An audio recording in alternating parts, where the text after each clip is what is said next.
Hi everyone, this is Alan Rosinski of Metro Manhattan Office Space. Good afternoon. One of the most festive times of the year in New York City is after Thanksgiving, around Christmas. Generally, there's a lot of tourists, visitors, events, and get a lot of people shopping, walking around. A lot of very interesting, beautiful retail store displays. Now, obviously, this year's a little bit different.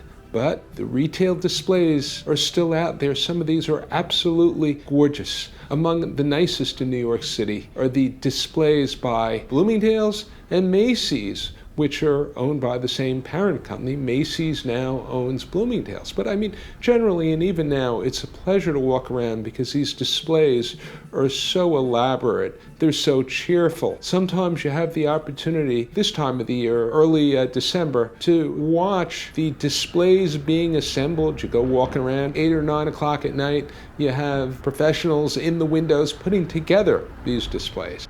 It's a beautiful display. It's nice to see now, considering how things are, that somebody's doing something normal. Yeah, exactly. It's great. Livens up, makes the neighborhood look a lot nicer. That's great. Gingerbread. Now, the other day, I wanted to walk around and, for the benefit of my subscribers, film some of these window displays so you can get a sense of what they're like. Now, here was the Loro Piana storefront being assembled on Madison Avenue. I'm sure it'll be very beautiful when it's put together.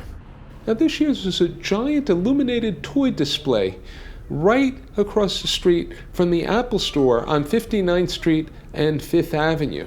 Now you cross the street, there's a little park right next to the Plaza Hotel.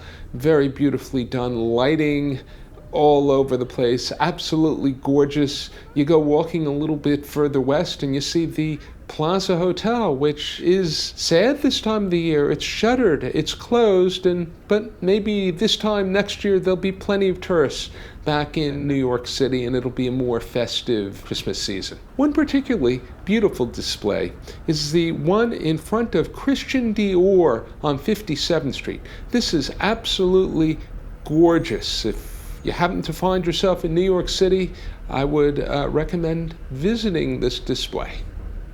Now, Macy's display is always something over the top. It's just gorgeous. Macy's is located between 59th and 60th on Lexington Avenue, and that whole block is just full of multimedia displays, very much worth seeing if you happen to be in New York City. Now, the night that I took this, I went walking up Lexington Avenue, and, like as you have this time of the year, there's all sorts of Christmas tree vendors. I don't know where they get their trees, whether it's Maine or upstate New York, but they're all over the place.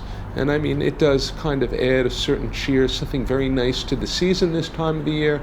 But unfortunately, this year, they are a little bit quiet, but nice to walk by them. In any case, makes this year feel a little bit more normal. Let's hope these windows displays don't become something of the past. The retail industry is shifting. It's shifting towards online commerce. So as these stores go away, or perhaps retail becomes less profitable, or traditions shift and people are more accustomed to buying online, I really do hope that these beautiful displays, which appear after Thanksgiving and last until about New Year's, still continue. Let's appreciate them for the moment. Hopefully they'll be around for several years.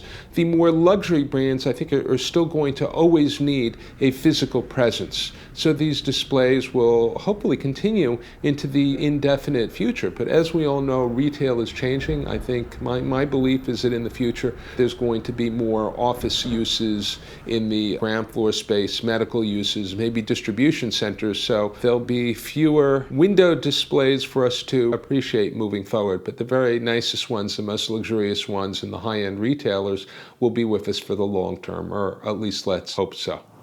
If you found this content interesting or helpful, I'd be happy if you subscribe to my YouTube channel. You can always find me on Twitter. My Twitter handle is @Metro Manhattan. Until the next time.